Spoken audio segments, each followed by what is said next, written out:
welcome back to our channel. I am Teacher Nat from Little One Edible Preschool. To learn more, visit our website littlenones.my. Dear parents, today we will show you how the experiments, and I am going to help you in getting ready and prepare to teach your kids. Let's prepare this item. First, vinegar. Second, baking soda.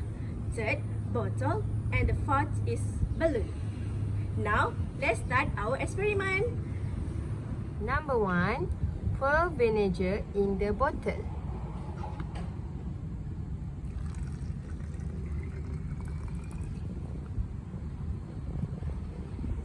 Number 2, put the baking soda in the balloon.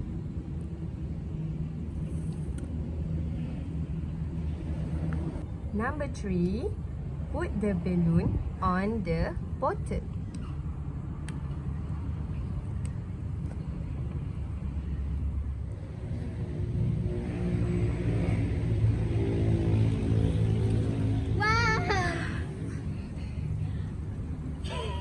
The result is, as you can see, the balloon will blow up.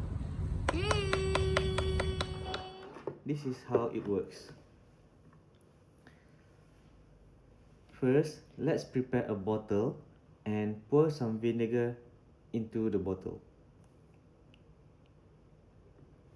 Once we're done with that, we prepare a balloon.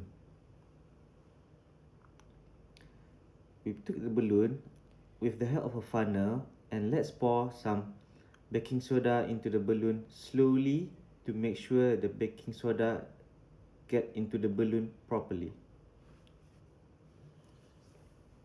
The baking soda should be at the bottom of the balloon.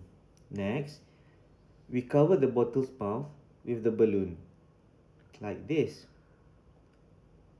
Make sure the baking soda is at the bottom of the balloon.